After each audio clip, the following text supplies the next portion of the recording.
Assalamualaikum warahmatullahi wabarakatuh, warga PPIG Baraki sekalian.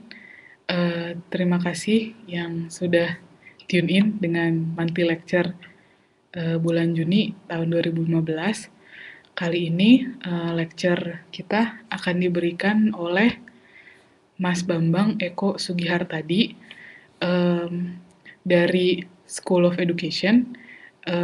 Mas Eko sendiri sekarang berada di bawah program teacher training beasiswa Monbuka Gakusho. Adapun hari ini tema lecture Mas Eko adalah urgensi pendidikan bahasa asing versus sistem pendidikan faktual di Indonesia. Kepada Mas Eko, silakan waktu dan tempat dipersilakan. Ya, Assalamualaikum warahmatullahi wabarakatuh. Waalaikumsalam warahmatullahi wabarakatuh. Tentang konnichiwa. Konnichiwa. Ya, terima kasih kepada PPI Baraki yang telah memberikan kesempatan bagi saya untuk bisa sedikit bertukar ilmu mungkin. Terima kasih banyak. Ditukar dengan apa, Mas? Untuk kali ini saya ingin sedikit memaparkan tentang sebenarnya mengenai situasi faktual pendidikan bahasa asing di Indonesia. Tepatnya bagaimana situasi pendidikan bahasa asing pada kurikulum 2013. Karena mungkin warga PPI sekalian di sini Jepangnya sudah berapa tahun gitu kan. Dan apa sih yang namanya kurikulum 2013 itu? Nah, mudah-mudahan pada kesempatan kali ini saya bisa sedikit sharing informasi mengenai bagaimana pendidikan yang sedang dijalankan oleh warga Indonesia. Sebenarnya menarik sekali ya Mas, karena banyak yang praktisi atau mungkin berkenan untuk menjadi praktisi, sebenarnya kurang tahu juga masalah yang selama mungkin setelah 3 tahun di Jepang kurang tahu gitu dalam kurun 3 waktu itu apa saja yang sudah perubahan signifikan apa yang sudah terjadi di pendidikan Indonesia gitu. Nah, untuk itu mari sama-sama kita dengarkan sharing ilmu dari Mas Eko mengenai pendidikan bahasa asing dengan sistem pendidikan faktual di Indonesia. Oke. Hai. Ya, pertanyaan sederhana dulu sebelum saya mulai. Apa sih tujuan dari belajar? Gitu kan ya. Misalkan pada dia sama basically di sini sudah waktu di SD, SMP, SMA, ketika seorang guru pertama kali datang ke dalam kelas, dia melakukan apa sih? Apakah langsung menyebutkan bahwa saya guru apa dan mari kita belajar tentang pelajaran apa gitu. Tapi apakah guru tersebut menyebutkan tentang tujuan pembelajaran yang akan dipelajari?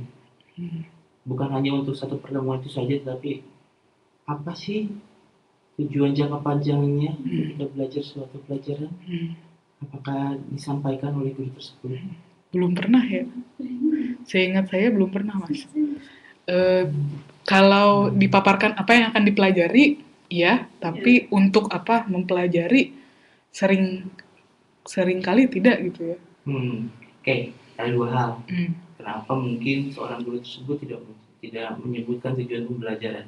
Satu, kalau misalkan dia menyebutkan tujuan pembelajaran, misal dia belajar tentang biologi, tetapi sebenarnya dia tidak mau belajar biologi.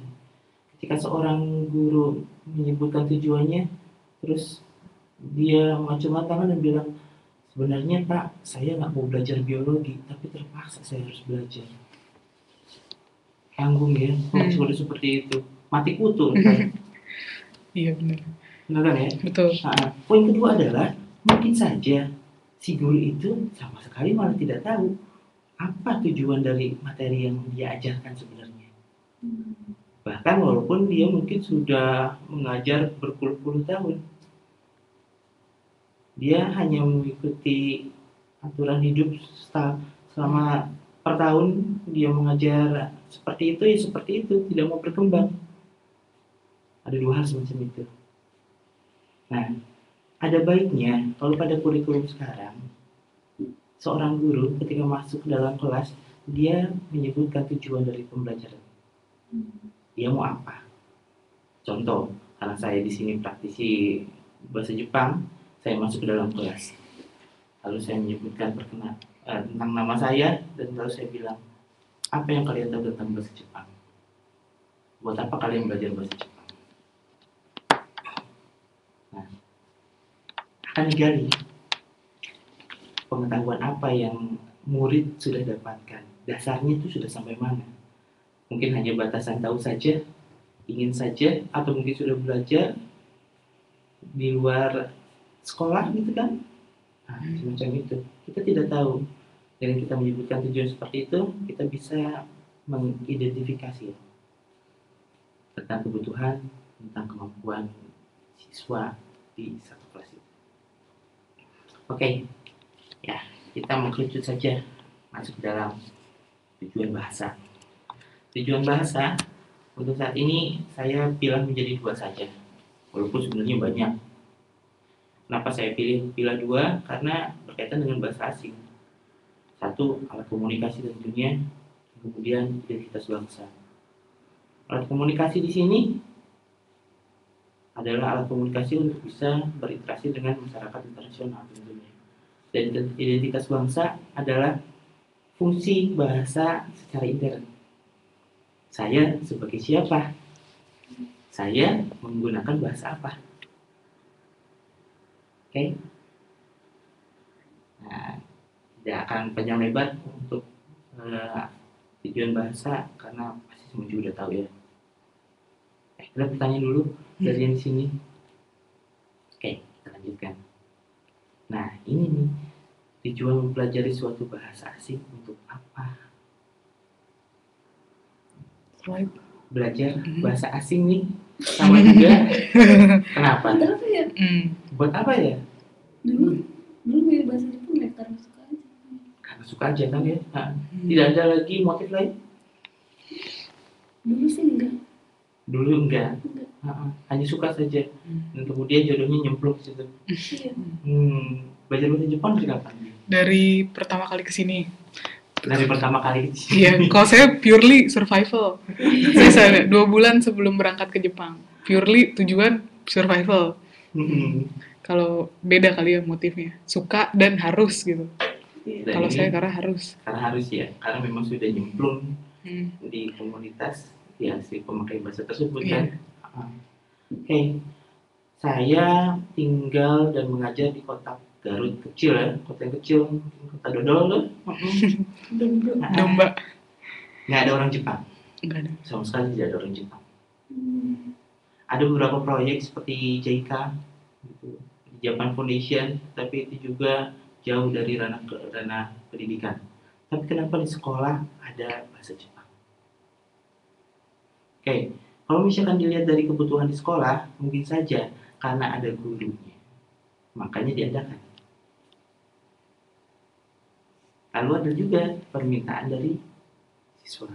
Nah, kalau misalkan ada yang pada tujuan yang kedua itu, berarti sekolah itu hebat karena bisa menyediakan, bisa mengakomodir aspirasi gitu kan ya. Oke. Nah, tujuan mempelajari suatu bahasa asing, kita lihat dulu dari tujuan masa kecilnya buat apa. Nah, kalau kita mau belajar bahasa asing, tentunya kita harus bisa dulu bahasa ibu. Bahasa ibunya apa? Bahasa Indonesia. Bahasa ibunya apa? Indonesia. Bahasa Indonesia. Saya juga bahasa Indonesia.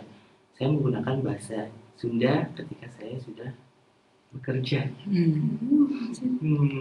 Medok nih mas, kok medok Sunda sekali. Tapi Bapak Ibu Sugiyarto tadi namanya Jawa sekali. Namanya Jawa sekali. Oke, saya sudah bisa 2 bahasa. Bisa bahasa apa lagi?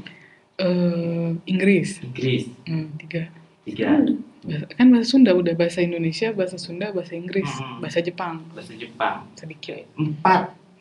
Keren nggak? Keren habis. Keren. Bisa belajar, bisa bahasanya berapa?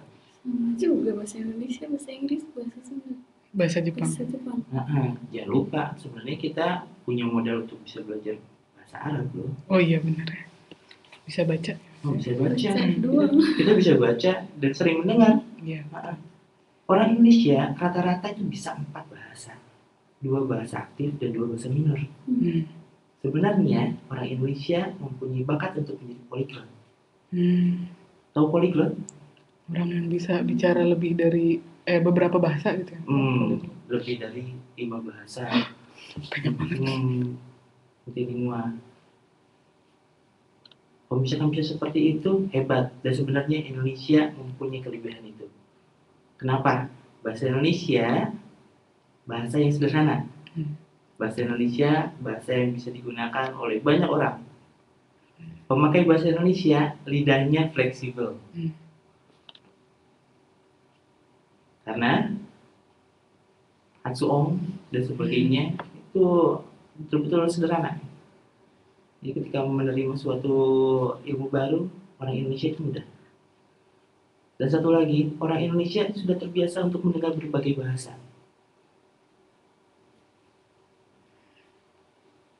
Oke. Nah, jadi ketika Minasang datang ke sini juga nggak kaget ya ketika di ESC mendengar ada orang Korea, ada orang Cina, orang mana. Paling ada bahasa ini terdengarnya. Tetapi sebenarnya kita mendengar berbagai macam bahasa itu bukan di Jepang saja, di Indonesia kita sudah seperti itu. Oke, nah sekarang ketika tujuannya mempelajari bahasa asing buat apa? Kalau misalkan ilmu kita ketika belajar bahasa Indonesia hanya memperoleh ilmu yang memakai bahasa Indonesia saja referensinya, kalau misalkan kita belajar bahasa Sunda, kita kembali lagi ke daerah, kita bisa mengambil nilai-nilai daerah. Nah, mana keluarnya nih? Bahasa asing lah senjata utama kita untuk bisa lebih luas lagi menimba ilmu. Oke, nah nanti kita membahas tentang bagaimana sih kelemahan pendidikan bahasa di Indonesia ya. Oke, kita lanjut. Nah, bisa 4 bahasa, insya Allah bisa 4 bahasa juga. Ketika lihat data di sini, wah ternyata Indonesia nomor 1. Kayak tau nggak? Wafer Sando, nomor 1. Wafer masih ada? Udah nggak ada. Jadi ngomongin wafer. Oke. Live. Kalau misalnya dilihat dari data Swift Keyboard aplikasi di sini, orang Indonesia itu nomor 1 sebagai top 3 training luar country. Ya, hebat. Ini data Maret 2015.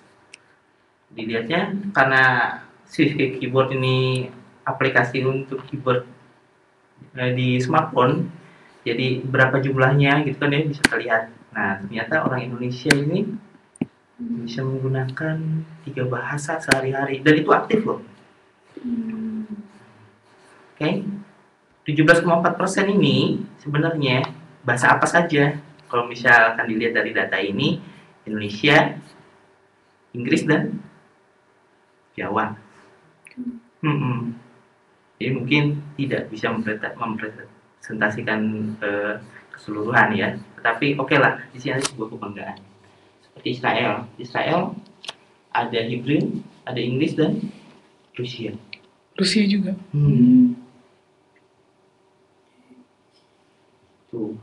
Dan Spanyol, bahasa Inggris dan bahasa Katalan. Oke. Sebenarnya pengguna bahasa aktif dan calon polyglot yang paling oke itu selain di 3 daerah ini ada di Swiss. Karena Swiss bisa rata-rata mereka menggunakan 5 bahasa. Jadi itu aktif. 5 bahasa. Bahasa lokal itu bahasa apa saja? Bahasa Jerman, bahasa Itali, bahasa Spanyol, Romans, sama Inggris. Sama kayak orang Belgia berarti ya. Iya. Belgia kan ada di perbatasan tuh. Kalau misal di Afrika tuh Maroko, Afrika Selatan, mereka keren-keren. Malah kalau misalkan untuk negara-negara besar seperti Cina, Amerika dan Australia, mereka sebenarnya mono Inggris. Mono itu mereka. Kalau kadang cuma bilingual aja. Oke, bersyukurlah kita menjadi orang Indonesia ya. Oke, kita lanjut pada bagaimana nih mata pelajaran. Ya, mulai nih masuk. Oke. Itu tidak menyenangkan bayangan yang ini. Ada matematikanya. Apa itu? Oke, ini adalah pengenalan mata pelajaran yang ada di SMA dan SMK ya. Mungkin SMA lah yang harus kita lihat di sini. Oke. Jadi pada kurikulum 2013 sekarang ada kelompok wajib. Kelompok wajib itu terbagi jadi 2, kelompok A dan kelompok B. Itu wajib, mau nggak mau. Kan? Kalau misalkan untuk di SMP, kelompok wajib ini, kelompok A-nya yang berubah adalah sejarah Indonesia. Karena sejarah Indonesia itu ditambahkan menjadi IPS secara umum, serta IPA. Jadi kalau misalkan di SMA ada 9 mata pelajaran wajib, kalau di SMP ada 10. Kelompok B, seni budaya, prakarya, pendidikan jasmani itu ada. Itu pengelompokannya berdasarkan apa ya Mas? Kelompok A dan kelompok B. Kelompok A di sini adalah pelajaran yang betul-betul inti yang memang harus dipelajari oleh siswa di Indonesia. Ini wajib gitu karena pendidikan agama pada KTSP berubah menjadi pendidikan agama dan budi pekerti. Indonesia alhamdulillah punya pelajaran ini. Karena ini bisa membentengi masyarakat Indonesia dari kegalauan. Kamu berarti nggak bagus agamanya tuh. ya, kalau misalkan pintar doang, kognitifnya pintar, tetapi kalau misalkan budi pekerti, lalu keimanannya nggak ada, tetap saja kan. Walaupun ini relatif. Orang Jepang mungkin untuk beberapa hal lebih Islam daripada orang Islam di Indonesia. Mereka special case kayak orang Jepang itu ya. Orang yang berpikirnya kebaratan tapi dengan adab ketimuran sekali gitu. Ideal. Oke. Nanti kita bahas. Iya. Oke, kita lihat di sini bahasanya saja dulu. Maaf, untuk kelompok B ya. Nah, kelompok B di sini adalah pada prioritas kedua. Makanya disebut ada kelompok A, kelompok B. Kalau misalkan ada gurunya, oke. Kalau misalkan tidak ada gurunya juga, apa? Nah, tetapi diupayakan. Karena seni budaya, prakarya, sama pendidikan jasmani, ini mohon maaf mungkin ya. Tetapi kadang guru apa yang tidak mempunyai jam, kekurangan jam, bisa lintas dimasukkan ke sini. Gitu. Makanya disebutkan kelompok dan kelompok B. Tapi bukan berarti memarginalkan kelompok B ya. Oke. Nah, bahasa Inggris hanya 2 jam. Di KTSP bisa sampai 4 jam. Berkurang ternyata bahasa Inggris. Di SD apakah ada pelajaran bahasa Inggris? Sekarang ada. Sekarang ada? Dulu nggak ada. Dulu nggak ada? Nggak ada. Sebenarnya dari dulu juga yang namanya pelajaran bahasa Inggris itu tidak tercantum dalam silabus. Di SD tidak ada. Bahasa Inggris kalau misalkan di SD sebenarnya dia masuk pada lokal konten, muatan mulung sebenarnya. Tetapi digembar-gemborkan menjadi seperti pelajaran wajib. Tapi dia masuk UAN tuh Mas. Jadi nah itu UAN ada bahasa Inggris kan, bahasa Indonesia, bahasa Inggris, matematika. Oke, iya, itu ya. Kadang seperti ini ya, ada dualisme. Tapi kalau misalnya bicarakan politik lebih panjang lagi. Tapi yang pasti kenapa bahasa Inggris bisa masuk ke SD sedemikian rupa itu macam-macam halnya. Hal ini bisa dari politik, bisa dari penerbit buku, bisa dari sponsor, banyak sekali. Tapi sebenarnya pembelajaran bahasa tuh yang paling mantap dimulai dari kapan sih? Nah itu kan ya yang harus bisa diperhatikan juga. Sebenarnya seseorang bisa belajar secara maksimal, mulai belajar bahasa itu sebenarnya dari umur 5 hingga 12 tahun. Jadi kalau misalkan bisa dibilang itu sebenarnya adalah masa SD. Tapi apakah ketika kita memasukkan bahasa Inggris ke dalam mata pendidikan di SD, apakah harus menjadi sesuatu yang wajib? Juga dipertanyakan. Oke. Nah, lalu bagaimana dengan pelajaran yang lain? Kita kembali lagi ya pada materi yang ada di sini. Bahasa Jepang di mana? Bahasa Korea di mana? Mandarin di mana? Nah, maksudnya pada kelompok peminatan yang ada di bawah. Jadi kelompok peminatan dibagi 3. Kalau misalkan untuk IPA, oke kita lihat. Nah, maksudnya di sini. Kalau misalkan untuk IPA, dia belajar matematika, biologi, fisika, dan kimia. Seorang siswa itu. Kalau misalkan pada KTSP masuknya pada penjurusan kelas 11, kelas 10-nya masih umum, kelas 1 SMA, tapi kalau misalkan sekarang pada kurikulum 2013, dari sejak SMA kelas 1, mereka sudah diarahkan, dipecah. Oke, ilmu sosial, geografi, sejarah, sosiologi, dan ekonomi. Sedangkan untuk bahasa, masuk kelas bahasa. Belajar bahasa dan sastra Indonesia, sastra Inggris, lalu ada, nah ini baru bahasa asing. Jadi terlambat sekali. Terlambat sekali. Ya. Oke. Nah, ada bahasa Korea sekarang. Apa sih alasannya ada bahasa Korea? Dulu Karena ada lagi 5. itu Korean Wave, Mas. Biar bisa nonton drama. Ada 6, gitu kan ya. Sebenarnya kalau misalkan dilihat juga pertama, kenapa sih ada bahasa Korea? Kenapa sih harus ada bahasa Korea? Apakah pemerintah ikut-ikutan latah juga, gitu kan, dengan ada Q-Wave?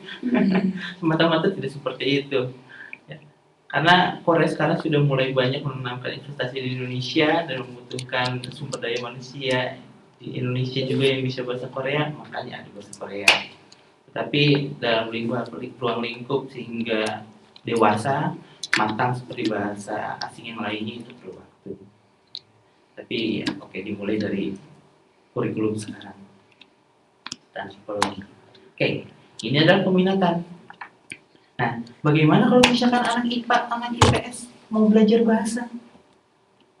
Apakah tidak ada kesempatan buat mereka?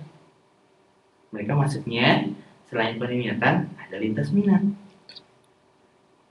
Nah, pada lintas minat ini kesempatan bagi anak IPA dan IPS untuk bisa belajar bahasa.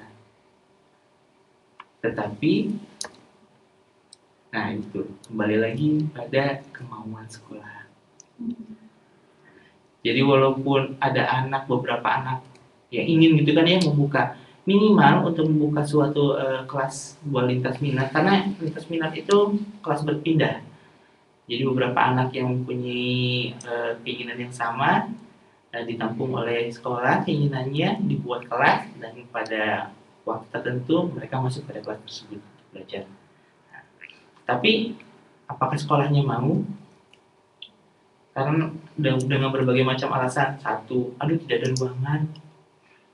Aduh, pemisahan itu harus menambah waktu lagi. Aduh, nggak ada gurunya. Aduh, maaf. Kalau misalkan sih di belakang, maaf ya, guru yang lain, pelajaran yang lain, nggak ada jam. Jadi kalian mendingan belajar ini saja ya. Masih ada pemaksaan seperti itu. Ya, miris juga. Tapi ya bagaimana lagi? Kalau misalkan keadaan pendidikan Indonesia masih seperti itu. Banyak ininya ya, kompromi.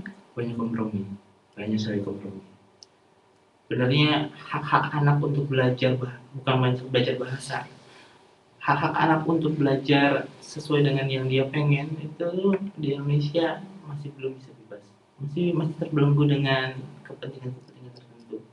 Dan sebenarnya kepentingan orang dewasa yang tidak nyambung dengan tujuan pendidikan Indonesia, tujuan pendidikan nasional. Oknum. Oknum. Ya, oknum. Oke, kita lanjut ya. Jadi bahasa asing juga sulit juga. Oke, perubahannya bagaimana? Nah, semacam ini. Mari kita lihat. Kalau misalkan pada kurikulum lama, pada poin 1, materi yang diajarkan itu ditekankan pada tata bahasa, hanya tata bahasa saja, dikasih tata bahasa gitu kan, dia struktur kalimatnya seperti apa, kerjakan, dan ketika kalian ujian, kalian mendapatkan nilai yang bagus, oke, beres. Tetapi pada saat sekarang, itu sudah tidak berlaku. Karena kompetensi bahasa sebagai alat komunikasi sekarang ditekankan.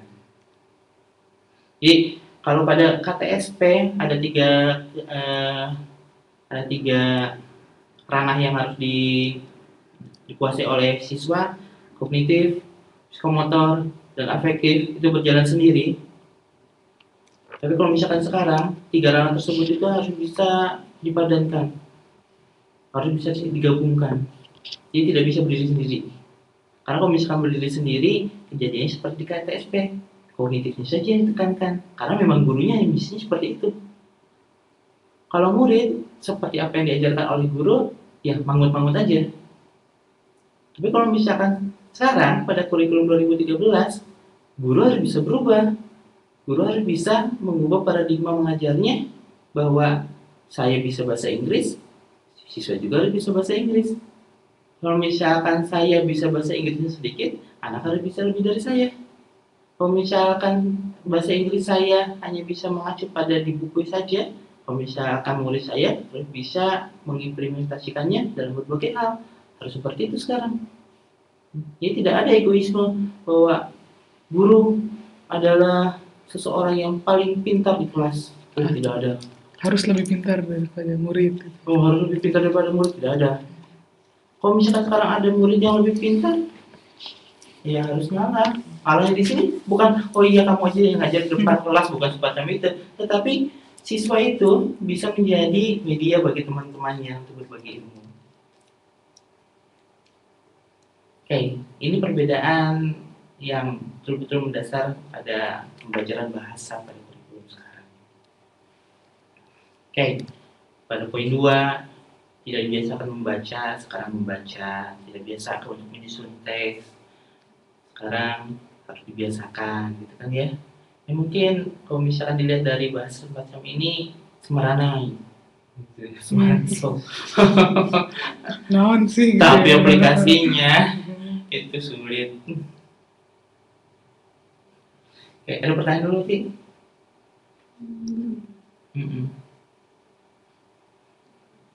Oke, mau jadi dosen saja. Cita-cita ya. Iya. Ya dia kalau jadi dosen nggak akan ketemu sama hal seperti ini. Iya. Saya juga sebenarnya kalau ngajar itu bukan cuma masalah transfernya gitu. Jadi bayangan saya itu kalau selama ngajar itu ada SOP yang harus diturutin gitu. Jadi kita mah pengen ngajar yang kita tahu, tapi kan ilmu kita bara-bara gitu saya kalau di otak gitu. Iya. Yang pengen kita sampaikan gitu. Dan yang saya rasain sekali ya, kerasa itu pas SMA, waktu kebetulan saya itu peralihan antara KBK sama kurikulum lama. Jadi saya merasa sekali jenjang ilmu itu ngaruh gitu. Ketika saya harus belajar, tiba-tiba saya belajar integral tuh kelas 2, matematika. Dan bingung di kelas 3 pas saya belajar diferensial, harusnya diferensial dulu baru integral gitu misalnya. Jadi mungkin ya itu yang paling penting ya itu yang penting juga gitu. Selain tahu apa yang ilmu yang perlu disampaikan, sistematikanya, prosedur cara penyampaian itu juga penting menurut saya gitu. Penting sekali. Iya. Oke, kita lanjut ya. Nah, bagaimana sih sistem pembelajaran pada kurikulum 2013? Perkenalkan, pembelajaran saintifik. Wih, gaya banget. Keren banget. Keren. Baru pertama dengar atau sudah pernah? Belum pernah ini. Belum pernah. Kali. Di Jepang berarti sama sekali belum pernah ya. Pasti udah pernah dengar kan? Belum? Datang ke Indonesia sih barang kan?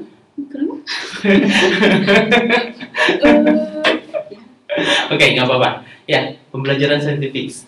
aduh MIPA banget gitu kan. Tapi memang harus semacam itu.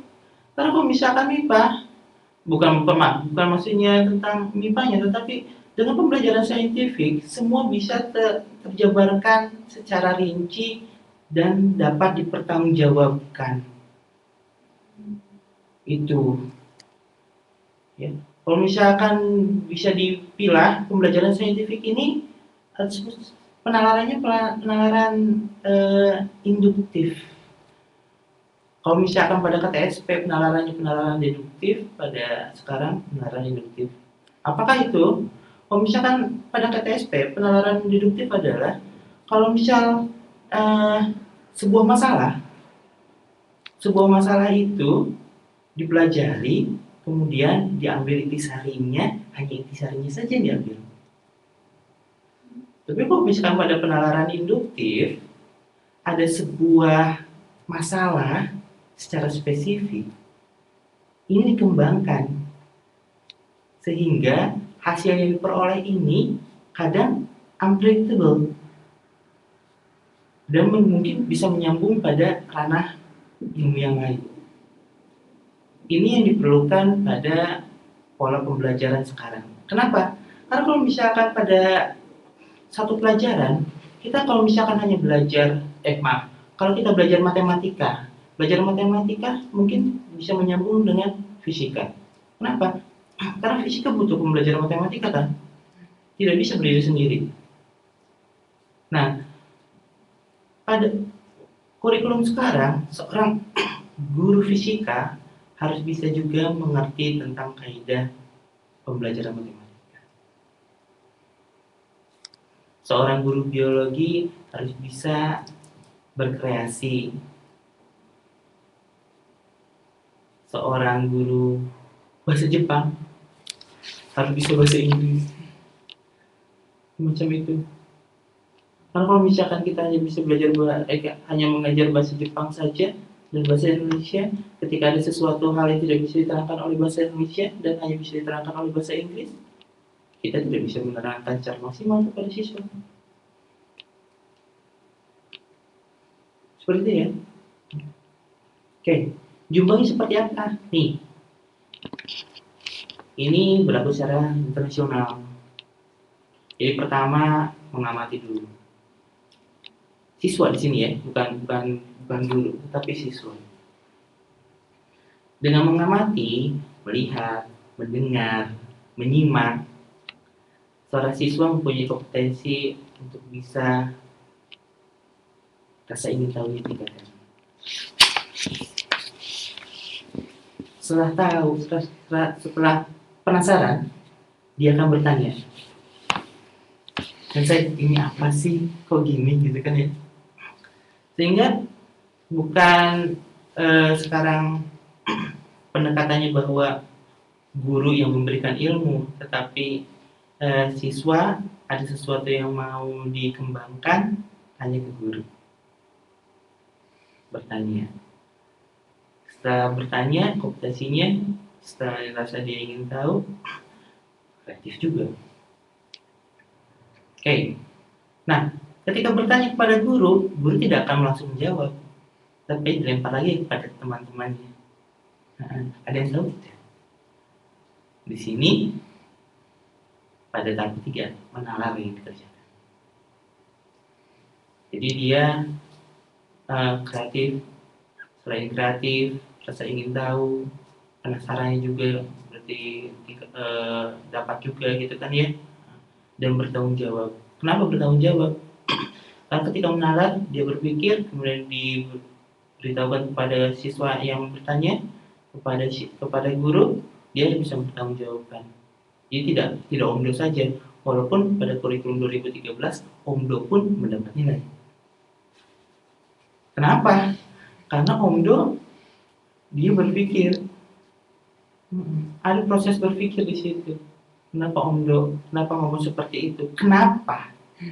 Dan ketika ditanya kenapa, bilang nggak tahu, cuma kepikiran aja, nggak bisa seperti itu sekarang. Gini sensei, kenapa saya bicara seperti itu? Karena kita nggak pernah seperti itu yang mendapatkan pembelajaran seperti itu.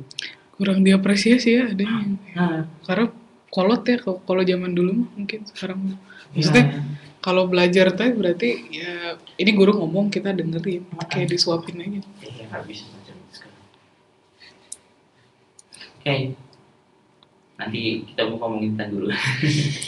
Nah, setelah kalah, kemudian baru kita dicoba. Kalau misalkan dalam pembelajaran bahasa mengamati suatu pada tahap pertama maaf ya, mengamati video contoh. Kemudian setelah selesai bertanya isi tentang video tersebut, kemudian menalar, mengira-ngira kira-kira apa sih yang ada dalam video tersebut, mungkin pola kalimatnya atau unsur budaya seperti apa. Kemudian setelah itu mendapatkan sebuah keputusan sementara, ilmu yang mungkin sedikit tetapi akan dikembangkan pada tahap eksperimen. Ketika pada tahap eksperimen sudah selesai, masuk kepada tahap komunikasi. Jika misalkan dilihat dari logikanya keren pada kurikulum 2013 sekarang. Mudah-mudahan SDM pengajarnya bisa. Kenapa paling ter? Macam itu. Guru Indonesia pinter-pinter. Tapi jangan khawatir. Anies Baswedan sekarang lagi pusing. Kenapa Mas? Iya. Oke lah, kita sedikit ya melanjutkan tentang kualitas guru. Jadi Anies Baswedan bilang itu bahwa, aduh saya sekarang lagi pusing nih. Ini bahasa saya ya, tapi dengan pemikiran Pak Anies seperti itu. Saya harus gimana sih untuk meningkatkan kualitas pendidikan di Indonesia? Habis sebenarnya bukan anak-anak yang tidak bisa, tetapi sebenarnya gurunya yang nggak bisa ngajar. Gurunya nggak bisa ngajar. Jadi disalahkan semacam itu. Jadi kalau misalkan bisa dibilang situasi pendidikan sekarang seperti air keruh, ada 3 cara yang bisa dipakai. 1, membiarkan air keruh tersebut. Air keruh di sini maksudnya sih adalah SDM pengajar ya, sama mama. Karena kalau misalkan sedikit-sedikit air keruh itu bakal hilang. Tapi hilangnya kapan? Sebenarnya kalau misalkan dilihat dari tahap sekarang, Pak Anies berada pada waktu yang tepat untuk bisa mengimplementasikan untuk meningkatkan pendidikan nasional. Kenapa? Karena sekitar 70.000 guru lah akan pensiun pada tahun 2016-2017. Itu ya ada kesempatan. Yes. Pas pulang. Ya, itu adalah guru-guru yang diangkat pada tahun sekitar 80-an. Ya, basisnya berbasis kebutuhan, bukan berbasis kualitas pada saat itu. Oke, ada tahap keduanya adalah mencampurkan dengan air yang jernih. Sehingga kalau misalkan dicampurkan dengan air yang jernih, lama-kelamaan air yang keruh itu akan menjadi jernih. Oke, mungkin hal itu yang akan dilakukan oleh Pak Anies sekarang. Jadi ada beberapa guru yang sekarang sudah pensiun, terus diganti dengan rekrutmen guru muda yang berkualitas untuk benar-benar jadi guru. Tahap ketiga mungkin akan dihilangkan, tidak terpikir. Kenapa kalau misalkan terpikir? Karena suatu air keruh tersebut harus ditumpahkan semuanya dan kemudian diganti dengan air jernih. Mungkin untuk sekarang pemerintah tidak mampu, karena harus mengganti dulu semua guru, kemudian diganti dengan SDM sekarang guru muda yang mungkin belum ada kan? Secara jumlahnya juga, secara jumlah dan kualitas. Oke, lanjutkan. Nah, ada kesulitannya dalam pengembangan pembelajaran di Indonesia, tapi mudah-mudahan bisa ditingkatkan. Masuk pada bahasa, saya akan membicarakan tentang bahasa Jepang saja. Siti tahu ini? Kenapa? Tahu? Apa ini? Oke.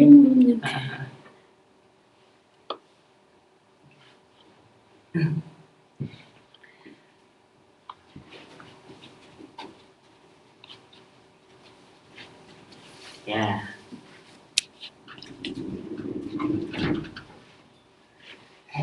Kita lanjut. Susah banget nih, kok di ide ya? Dapat soalnya yang pengen. Oh gitu. Sorry, udah agak lama ya. Nggak apa-apa.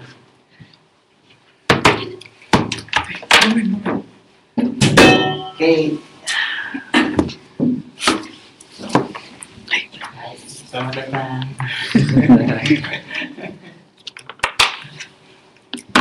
Pernah melihat tentang pohon ini? Belum. Pernah mendengar tentang Japan Foundation Standard? Pernah. Pernah. Foundationnya aja yang Japan Foundation saja yang mendengar. Japan Foundation Standard udah pernah? Belum. Oke. Nah, perkenalkan, ini adalah sistem pendidikan bahasa Jepang yang sekarang sedang dikembangkan oleh Japan Foundation dan akan diaplikasikan secara luas. Sebenarnya sudah mulai diaplikasikan dari sejak tahun 2010 launchingnya, tapi baru masuk ke Indonesia ketika pas pergantian kurikulum 2013. Karena ternyata esensi dari materi Japan Foundation Standard dengan kurikulum 2013 ini ekvivalent.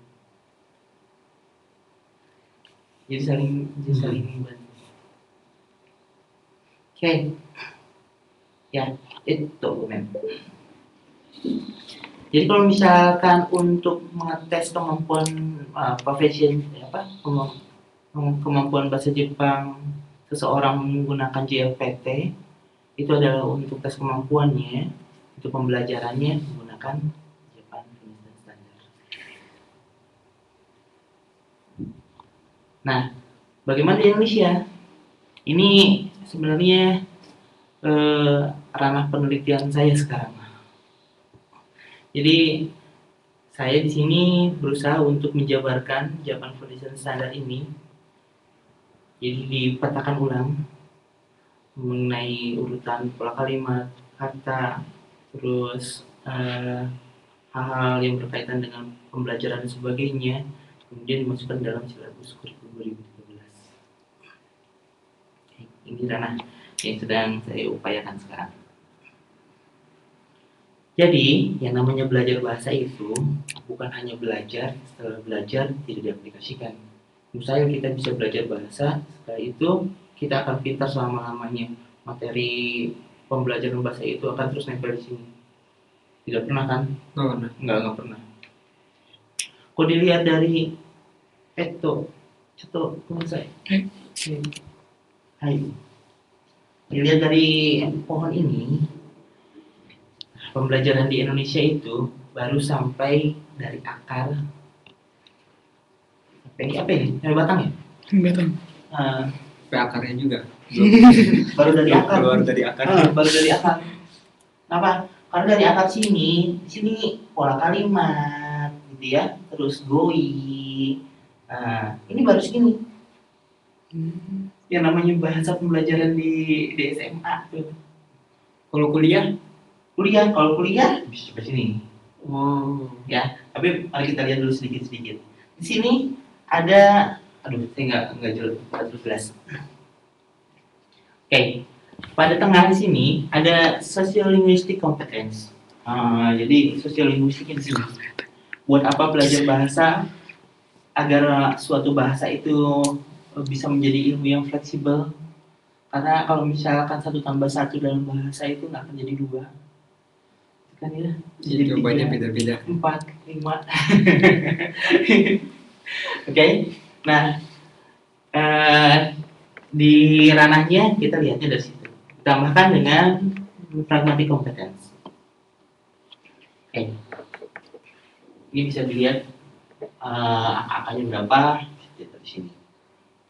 Baru sampai sini, karena baru menjadi ilmu, bukan sesuatu yang bisa diaplikasikan. Kalau kuliah, itu sudah bisa diajak ngobrol.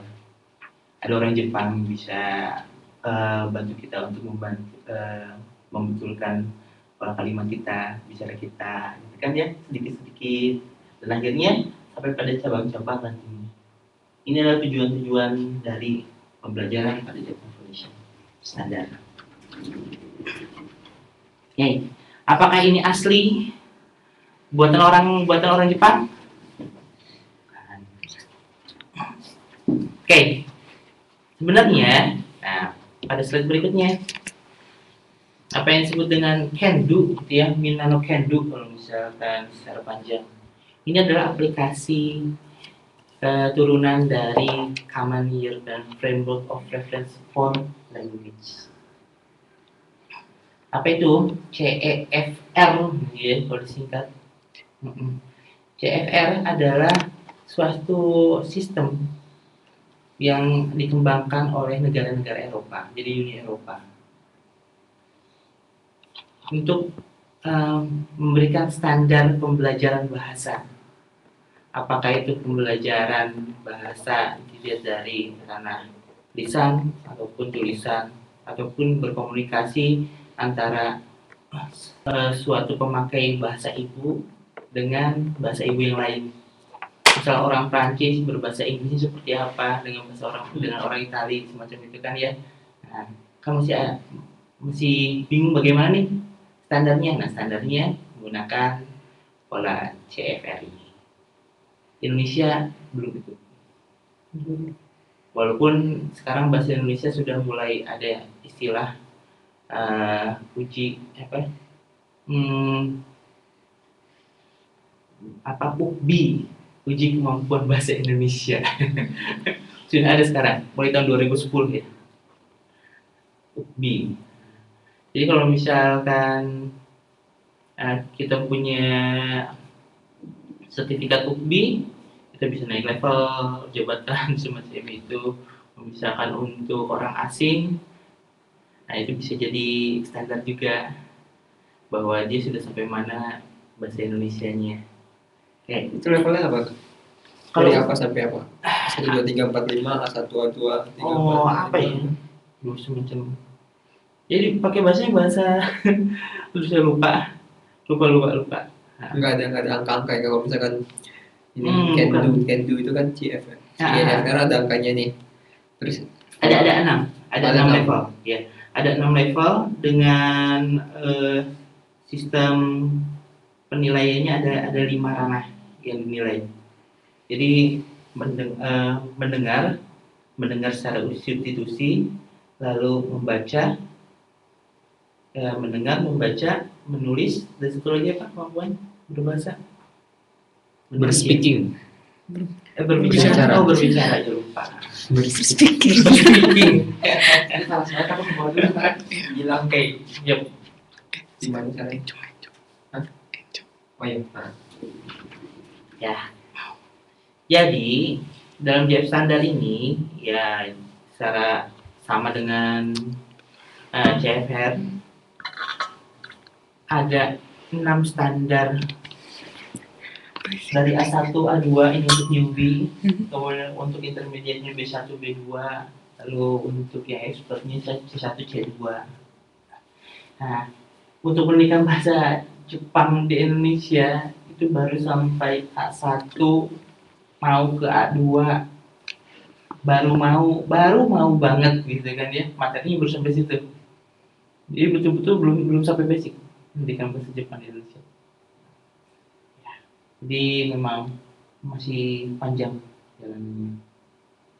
Oke, ini tentang Kendo. Yap. Nah, lalu bagaimana dong agar pembelajaran bahasa asing di Indonesia lebih-lebih untuk tingkat dasar menengah itu bisa efektif? Harus ada 2 pendekatan ini mungkin yang harus bisa dilakukan. Tahu kan? Enggak kayaknya. Eta pedagogi sama interkultural. Etnopedagogi itu? Oke. Etno Hampuang. Jadi kalau etnopedagogi di sini adalah ketika kita mempelajari suatu ilmu, nah ilmu ini harus berbasis pada nilai-nilai lokal. Jadi ketika kita belajar bahasa Jepang, kita mustahil akan ke Jepang dalam waktu singkat. Kita jarang untuk punya kesempatan untuk bisa mengobrol langsung dengan orang Jepang. Kalau misalkan kita bahasanya, kan kamu belajar bahasa Jepang karena kamu bakal belajar di Jepang, jauh banget, kan ya? Nggak semua orang bisa seperti itu. Kesempatan dari satu kelas untuk bisa ke Jepang belajar, mungkin dari 30 orang, di 30 orangnya nggak bisa berangkat mungkin, ya, gitu kan? Kalau misalnya ada kesempatan, mungkin hanya satu untuk 2 orang. Tetapi untuk tujuan sekarang, dengan pembelajaran sekarang, tujuan dari suatu pelajaran bahasa, termasuk bahasa asing, itu harus bisa diimplementasikan oleh semua siswa. Makanya nilai-nilai lokal di sini yang harus ditanamkan. Contoh, Harus pindah. Oke. Ini slide terakhir. Oh, ini slide terakhir. Nah, Oh, oke. Udah lama ternyata. kalau belajar bahasa Inggris, coba dong bahasa Inggrisnya itu tentang dongeng lokal, gitu kan ya. Kalau misalkan belajar bahasa Jepang, coba dong kalau misalkan bahasa Jepang itu anggap ada turis yang datang ke sini, kita memperkenalkan tentang keindahan, tentang keunggulan daerah kita. Sehingga materi pembelajaran bahasa asing yang kita pelajari itu bisa efektif. Bisa langsung dipakai. Sedangkan kalau interkultural di sini adalah bahwa kita sebagai orang Indonesia masih mempunyai kebanggaan terhadap bahasa kita sendiri, tapi kita juga mempunyai empati terhadap bahasa asing. Jadi maksudnya seperti ini, kita jangan terlalu mengagungkan bahasa asing dong, mau Korea, wah kayak gimana gitu kan ya. Nah, kita harus membatasi diri dengan kita juga punya bahasa. Kita punya suatu kebanggaan sebagai orang Indonesia yang punya bahasa Indonesia. Tapi saya juga ingin belajar bahasa yang lain. Oke, kita sama-sama share. Nah, itu pendekatan interkultural. Sehingga di sini ada keseimbangan dalam pembelajaran bahasa. Oke. Nah, mungkin inilah solusi yang bisa kita majukan agar bahasa asing di Indonesia, bukan hanya bahasa Jepang, itu bukan sebagai momok yang menakutkan bagi siswa, tetapi sesuatu yang saya ingin belajar bahasa asing karena saya tahu tujuannya saya belajar buat apa. Okay. Nah, semacam itu yang ada pertanyaan. Satu aja Kak. Itu kalau nggak salah kurikulum itu siapa yang buat sih Kak? Maksudnya kenapa sih setiap ganti menteri itu kebanyakan kurikulum tuh berubah gitu. Jadi akhirnya mengacu nggak pada tujuan yang sama. Akhirnya nanti guru juga bingung kan setiap kali ganti menteri dia ganti berubah lagi kurikulumnya. Padahal kalau kita punya basic yang udah bagus artinya dan itu udah bagus, itu bakal lebih gampang untuk guru-guru juga bisa stick to the plan gitu. Maksudnya kurikulum ini ya udah jadinya maksudnya kelihatan gitu 10 tahun apakah ini bagus apa enggak baru gitu. Masalahnya baru beberapa tahun diganti lagi, baru beberapa tahun diganti lagi. Tujuannya 2013, kurikulum 2013 itu adalah kurikulum ke-11 sejak yang kemerdekaan kita sudah 11 kali ganti, kita 11 kali ganti kurikulum. Nah, mengenai pergantian kurikulum ini sebenarnya politik kita masuk lah. Tapi kita jangan bilang politik dulu. Kita bilangnya apa yang akan kita bisa berikan kepada anak cucu kita. Kita awali aja lah dari kurikulum 2013. Karena kalau misalkan kita mengambil flashback, bete lah gitu kan ya. Nah, mudah-mudahan dengan milestone-nya sekarang, pendidikan Indonesia bisa lebih baik. Oke, sebenarnya pendidikan saintifik yang akan diimplementasikan pada kurikulum 2013 ini adalah pendidikan yang sudah diaplikasikan oleh Jepang sejak 30 tahun yang lalu.